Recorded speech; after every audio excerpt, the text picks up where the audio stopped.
ಸರ್ವೇ ಭವಂತು ಸುಖಿನಃ.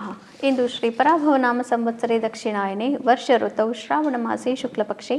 ಇಂದು 14ನೇ ತಾರೀಕು ಶುಕ್ರವಾರ, ದ್ವಿತೀಯ ತಿಥಿ ಹಾಗೂ ಇಂದು ಮಘ ನಕ್ಷತ್ರ.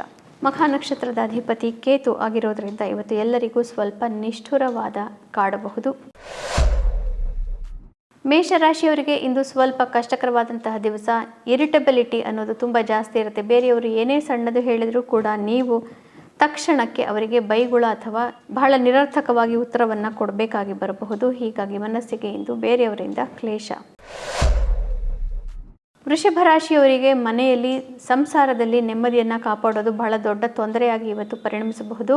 ತಾಯಿಗಂತೂ ನಿಮ್ಮ ಬಗ್ಗೆ ಜಾಸ್ತಿನೇ ಬೇಸರವಿರಬಹುದು. ಮಾತನಾಡದೇ ಇರೋದೇ ಒಳ್ಳೆಯದು ಅನ್ನುವಂತಹ ಸಂದರ್ಭವನ್ನು ಇವತ್ತು ಎದುರಿಸಬೇಕಾಗಿ ಬರಬಹುದು. ಮಿಥುನ ರಾಶಿಯವರಿಗೆ ಅತ್ಯುತ್ತಮವಾದಂತಹ ದಿವಸ. ಇಂದು ನಿಮಗೆ ಅತ್ಯುತ್ತಮವಾದಂತಹ ಆತ್ಮವಿಶ್ವಾಸ ಇರೋದರಿಂದ ಯಾರು ಮಾಧ್ಯಮಗಳಲ್ಲಿ ಕೆಲಸ ಮಾಡ್ತಾ ಇದ್ದೀರಿ, ಬರವಣಿಗೆಗಾರರು, ಆಥರ್ಸ್ ಮತ್ತು ರೇಡಿಯೋ ಜಾಕಿಗಳು, ಇಂಥವರೆಲ್ಲರಿಗೂ ಕೂಡ ಇಂದು ಅತ್ಯುತ್ತಮವಾದಂತಹ ಪ್ರಗತಿಯನ್ನು ನೀವು ನೋಡಬಹುದು.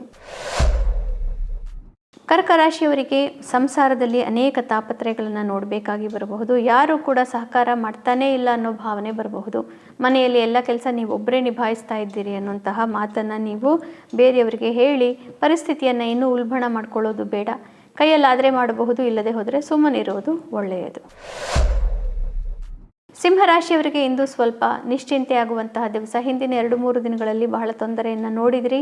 ಇಂದು ಸ್ವಲ್ಪ ಮನಸ್ಸಿಗೆ ನೆಮ್ಮದಿ ಪ್ರಾಪ್ತಿ ಹಾಗೂ ಮುಂದಿನ 1 ತಿಂಗಳು ಏನು ಮಾಡಬೇಕು ಅನ್ನುವಂತಹ ಮಾರ್ಗದರ್ಶನವನ್ನು ನೀವು ಕಂಡುಕೊಳ್ಳಬಹುದು. ಕನ್ಯಾ ರಾಶಿಯವರಿಗೆ ಸ್ವಲ್ಪ ಕಷ್ಟಕರವಾದಂತಹ ದಿವಸ. 2-3 ದಿನಗಳು ಮಿತ್ರರು ಬಹಳ ನಿಮ್ಮ ಸುತ್ತಮುತ್ತ ಓಡಾಡ್ತಾ ಇದ್ರು. ಈಗ ಒಮ್ಮೆಲೆ ಎಲ್ಲ ಬಿಟ್ಟು ಹೋಗ್ಬಿಟ್ರೇನೋ ಅನ್ನುವಂತಹ ಭಾವನೆ.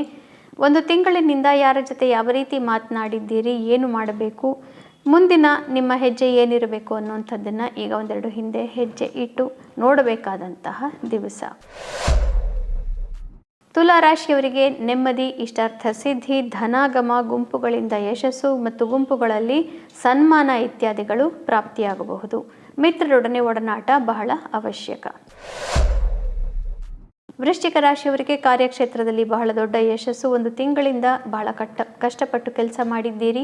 ಅದಕ್ಕೆ ಈಗ ಪ್ರತಿಫಲವನ್ನು ನೋಡುವಂತಹ 5 ದಿನ ನಿಮ್ಮೆದುರಿಗೆ ಬರ್ತಾ ಇದೆ. ಧನು ರಾಶಿಯವರಿಗೆ ಭಾಗ್ಯೋದಯವಾಗುತ್ತೆ. ಹಿಂದಿನ 2-3 ದಿನಗಳಲ್ಲಿದ್ದಂತಹ ನಾನಾ ಕ್ಲೇಶಗಳೆಲ್ಲ ಬಗೆಹರಿದು ಯಾವ ಮಿತ್ರರು ನಿಮ್ಮನ್ನು ಅಪಾರ್ಥ ಮಾಡಿಕೊಂಡಿದ್ದರೋ ಅವರೆಲ್ಲರೂ ಈಗ ಬಂದು ಎಲ್ಲವೂ ಸರಿಯಾಗಿದೆ, ಏನೂ ತೊಂದರೆ ಇಲ್ಲ ಅಂತ ಹೇಳುವಂತಹ ದಿನವನ್ನು ಇವತ್ತು ನೀವು ನೋಡಬಹುದು. ತಂದೆಗೆ ಇಂದು ನಿಮ್ಮಿಂದ ಒಳ್ಳೆಯದಾಗತ್ತೆ. ಹೀಗಾಗಿ ತಂದೆಯ ಬಗ್ಗೆ ವಿನಯವನ್ನು ತೋರಿಸೋದು ಅವಶ್ಯಕ. ಮಕರ ರಾಶಿಯವರಿಗೆ ಸ್ವಲ್ಪ ಕಷ್ಟಕರವಾದಂತಹ ದಿವಸ. ಇಲ್ಲಿವರೆಗೂ 4-5 ದಿನಗಳಿಂದ ಎಲ್ಲವೂ ನಿಮ್ಮ ಪರವಾಗಿ ನಡೀತಾ ಇತ್ತು. ಈಗ ಒಮ್ಮೆಲೆ ಏನೋ ಒಂದು ಬದಲಾದಂತೆ ಭಾಸವಾಗುತ್ತೆ. ಬಹಳ ಭಾವುಕರಾಗಿ ಬಿಡ್ತೀರಿ. ಯಾರು ಬಹಳ ನಿಮಗೆ ಸಹಕಾರ ಕೊಟ್ಟಿದ್ರೋ ಅಂತಹವರೇ ಈಗ ನಿಮ್ಮಿಂದ ದೂರವಾದಂತೆ ಮನಸ್ಸಿಗೆ ಕ್ಲೇಶ ಸಾಧ್ಯ. ಕುಂಭರಾಶಿಯವರಿಗೆ ಉತ್ತಮವಾದಂತಹ ದಿವಸ.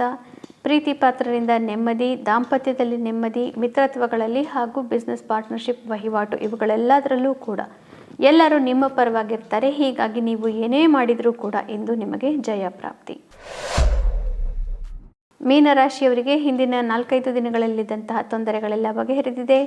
ಇಷ್ಟಾರ್ಥ ಸಿದ್ಧಿ, ಶತ್ರುನಾಶ, ಶತ್ರುಧ್ವಂಸ, ಯಾವುದೇ ರೀತಿಯ ಅಡಚಣೆಗಳು ಇರೋದಿಲ್ಲ. ಮುಂದಿನ 2 ದಿನ ನೀವು ಅನೇಕ ರೀತಿಯ ಕೆಲಸಗಳನ್ನು ಮಾಡಿಕೊಂಡು ಯಶಸ್ಸನ್ನು ಪಡೆಯಬಹುದು. ಆರೋಗ್ಯ ಕೂಡ ಸುಧಾರಿಸುತ್ತೆ. ಪುನಃ ನಾಳೆ ಭೇಟಿಯಾಗೋಣ. ಅಲ್ಲಿವರೆಗೂ ನಿಮಗೆ ತಿಳಿದೇ ಇದೆ ಗೀತಾ ಶ್ಲೋಕಗಳ ಶ್ರವಣ, ಪಠಣ, ಮನನ, ಲೇಖನ. ಇದರಿಂದ ಭಗವಂತನ ಧಾಮವನ್ನು ಸೇರೋದರಲ್ಲಿ ಸಂಶಯವೇ ಇಲ್ಲ. ಶುಭಮಸ್ತು. ಶ್ರೀಕೃಷ್ಣ ಜಯ.